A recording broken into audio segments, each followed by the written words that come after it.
Hello ladies and gentlemen, MarauderEX here back with more Let's Play Trials of Mana. Alright, so, we've got options. So let's look at some of the options menu. We've got items.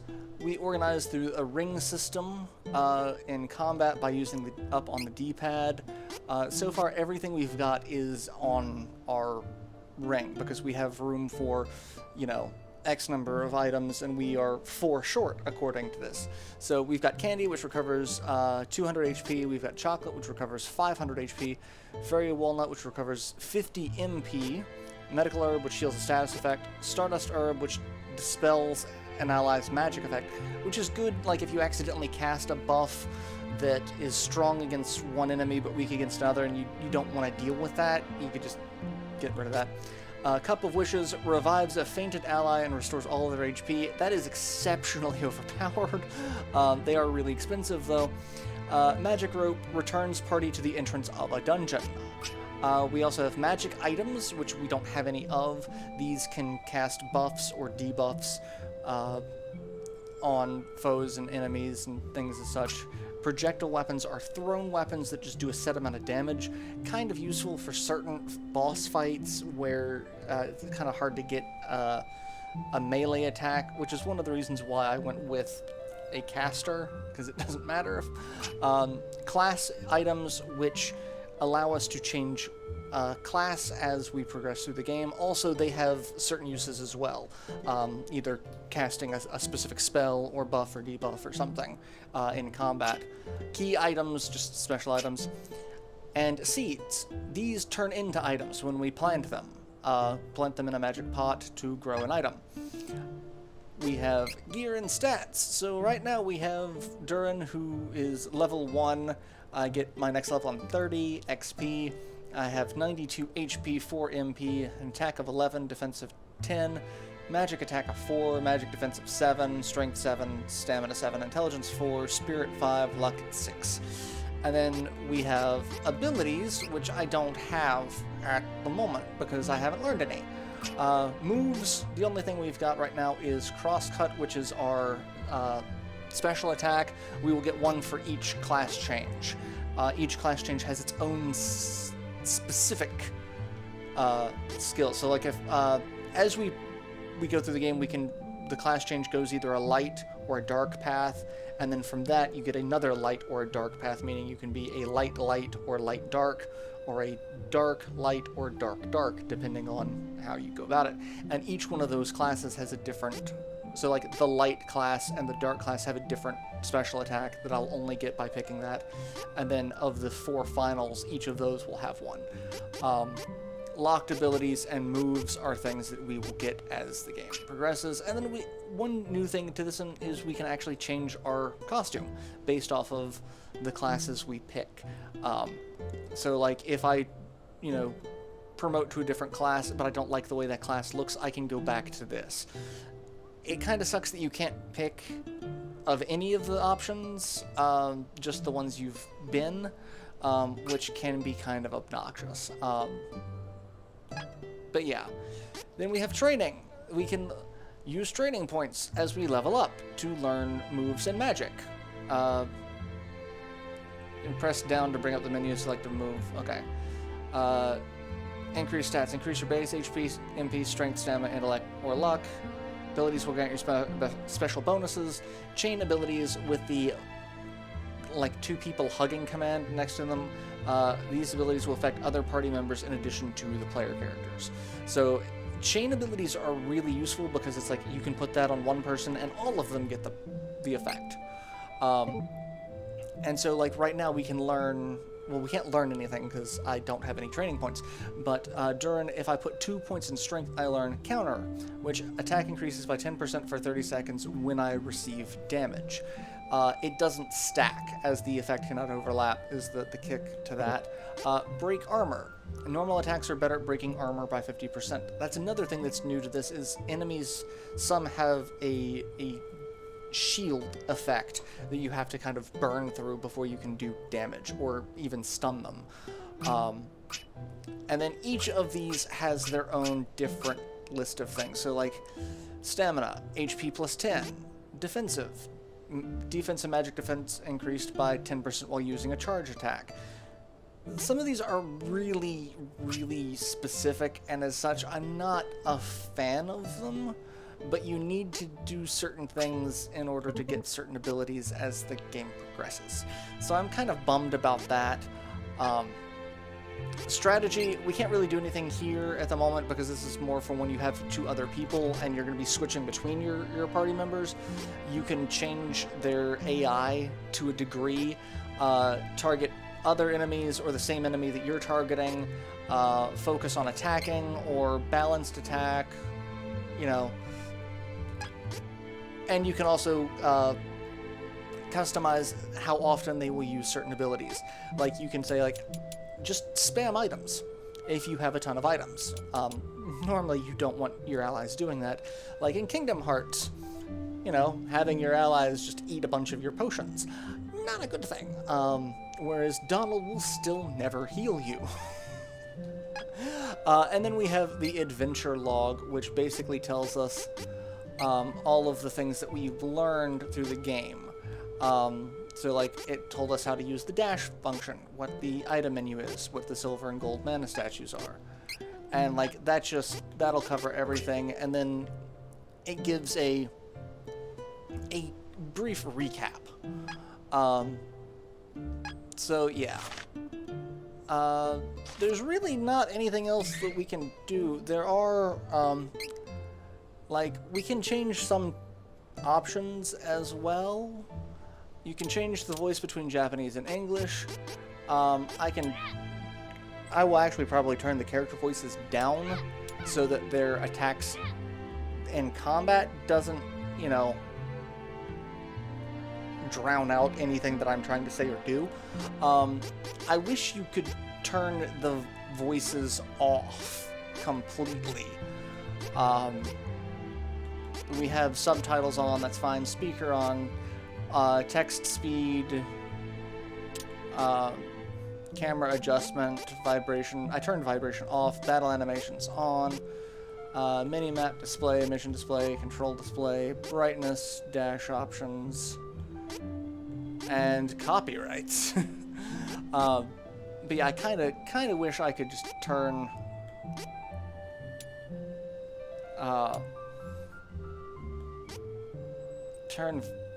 Yeah, I don't know if that will turn them off in the cutscenes or not, because I don't like talking over them is the thing. You can also change to the original audio, which is just a kind of revamped version, and is good a quality as they could get from the SNES, or you can get the remake. I'm going to be sticking with the remake because, again, it's that remix thing that I was mentioning before. It's got all of the same feelings behind it, but it is different. Oh hey, I missed you. And you. Let's talk to you, because you are someone I'm supposed to talk to. Crimson Wizard is legendary, but I never would have thought that coward was a bloodthirsty spot. Yeah, we're gonna... Yeah, I know dash. I'm not going to be dashing. Mostly because the dash mechanic kind of... Alright, so this is a magic pot. I can plant the 2 seeds that I've got, and it will grow into items. We got a Tango Oil and a Honey Elixir. So 2 new items. And our experience for the seeds will grow. Haha, get it? Which will actually be kind of helpful, because that means the higher your level is, the better chance of getting rare or more difficult to obtain items. We've got Honey Elixir, which recovers an ally's full HP. And we got Tango Oil, reflects magic damage from ally once. That's actually kind of powerful, but it's a one-time, so you gotta aim it basically. Make sure you're in an attack radius for a spell. which we'll get into that as things go. The old fortune teller's right. I must go back for more guidance. So yeah, they want me to go to the fortune teller. That's the thing, which we'd already kind of gone to and said, yeah, no, there's nothing for me to do here, because I got to go talk to everyone else before it'll let me do that. And yeah, turning off voices may have actually been the best thing I've done in a while. No, talk to her. Don't try to slash her with a sword. How can we rest easy when Castle Valsenna itself was assaulted? I should ask the fortune teller. Hey, go to the fortune teller. And that's why I was like, hey, we can't do anything here. I don't know why it was even listed as an option that we could go here until... Yeah. But anyway, let's see if the voice acting was turned off when I turned the voices off. Oh, it did! Shop is for reading fortunes. Your pinched face tells me you have a lot on your mind. My what? People's lives are 99% destiny, but the rest of your future is always shaped by your will. It's up to you to decide. What I call the final 1% hope. Come now, anyone can see you bear a great burden. Let this old bird set you on the right path. Fortunes, why would I trust my fate to something like that? All I believe in is strength. I love the angrily pointing. Listen, I'll have you say, can't tell me. Manners, you oaf. No need for rudeness. To become more powerful, you must head to Holy City Window. Priest of Light can teach you how to switch your class. My class? Yes, everyone's born with a class. No one knows it, but, you know... You listen and you listen good. Even a clueless fighter like yourself can eventually change to a better class. Now get out of my shop. It's like, just go. Get ready for your journey. So that's our goal, is learn how to change class. That's really unceremonious in terms of, hey, you should kind of look into this. And one thing that is a holdover from the original and Secret of Mana itself is the dancing shopkeepers, who I just love them. I do. No soldier's work is dangerous, but losing anyone is heartbreaking. Oh yeah, I can't buy anything yet, and hey, I've thrown them off their rhythm. And now, yes, enjoy the fact that you're now no longer in tandem. Alright, so now we go home, and we're going to prepare for our long and harrowing journey. Welcome home. This is our home. Apparently there's 3 beds down here. That's your sister and your aunt. We all sleep in the same room downstairs. Oddly shaped house. It is also attached to, like, I think the tavern. And we go upstairs to what I guess used to be our parents' room? I don't know. Lousy, conniving, murderous, crimson wizard is dead meat. That's a lot of adjectives. I won't let him get away. Not again. I won't. Yeah, I think turning off the voices was the best thing that I've chosen to do, because now I'm not at the mercy of the game to be silent anymore. I can just keep talking, and that's what all of you have really come to, you know, my videos for, is my interesting and witty commentary and jokes, because I'm so full of jokes and not shit. Alright, so our aunt, we woke her up on the way out, but, you know, she's a light sleeper. Here, I know you already have a bronze sword, but take this instead. Is this the sword your father used when he was a young man, back in the day? He even won a tournament with it. Yeah, he beat the king with it. Go show the king and be like, hey, remember the sword? It beat you. No, don't do that. Be sure to stop by the castle to see the king before you leave. He's waiting to hear from me. How do you know what the king... Do you go to the castle and speak to the king often? He knew your father. Of course, the son of Loki would want to travel the world. I too knew this day would come. I've raised you as if you were my own son, after all. I'll be back, and I'll be a hero. I'll save the world. So, you know, look forward to that. That's something that's happening, you know? The only thing I don't like about this, and that's going to be a thing for any modern game, is loading times. The original, oh no, I have a low battery. No, I can't have a low battery. You're planning a journey, Durin. Your Majesty, forgive me.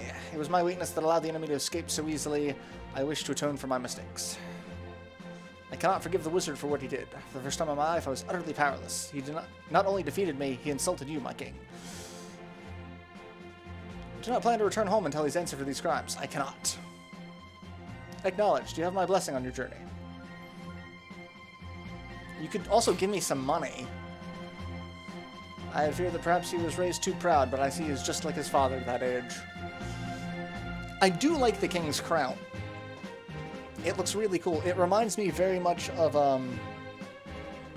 either Char Aznabel's helmet or Tallgeese 3's crest, which Tallgeese 3's crest was based to look like Char Aznabel's helmet because so many Gundam inside references. But that's what it reminds me of. And, like, I like Durin's helmet as well. I don't know how it stays on his head. Same with all of his allies. There are so many questions that just don't make any sense when it comes to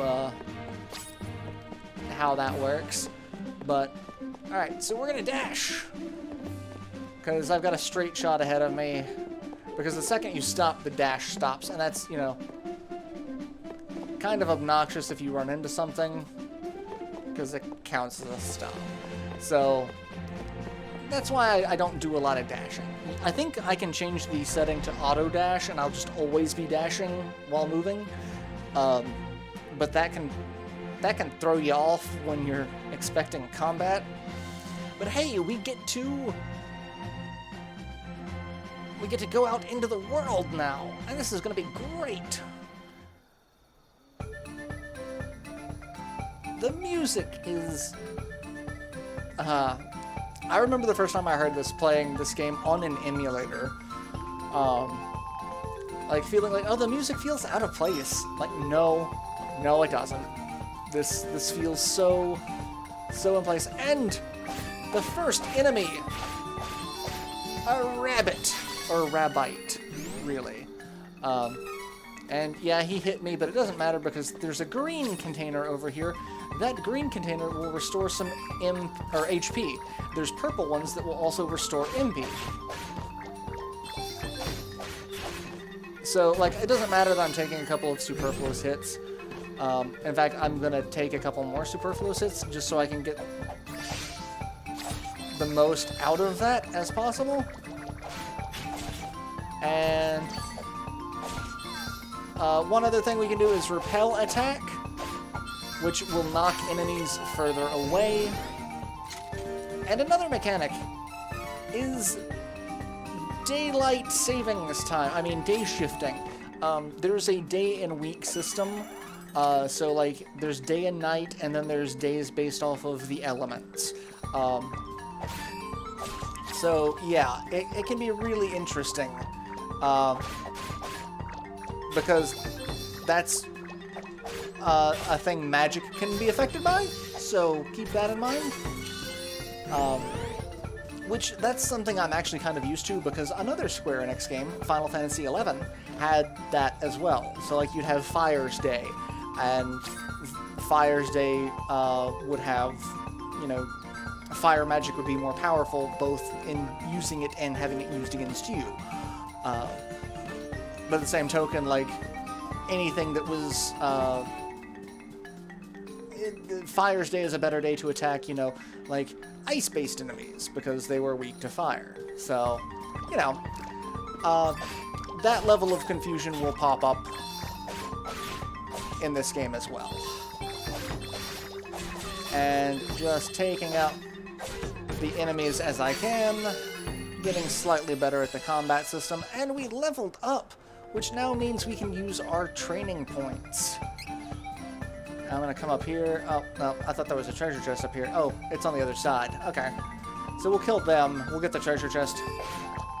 And then we'll, and crosscut to end you like you weren't even there. So, yes. Let's get the treasure chest, and then we will level up. Alright. Gear and stats and training. Alright. So, obviously, for the start of it, you kind of want to focus on one thing and get the stats from that. For Durin, the things we're really going to be focusing on are strength and spirit. And we're not even going to be focusing on spirit until the class changes, because that's when we get some of our... That's when Durin gets some of his only magic spells, is after his class change. Which I'll talk more about that for now. But we get 2 points, which means we can get counter for now. And we can equip that ability. So we have counter. So now anytime I take damage, I will be able to do 10%. I'll have 10% more attack. Oh, enemy that spawns. Health, threatening. And we got an item from him. Got a candy. Ooh, a piece of candy. That's also a joke I'm going to be making a ton.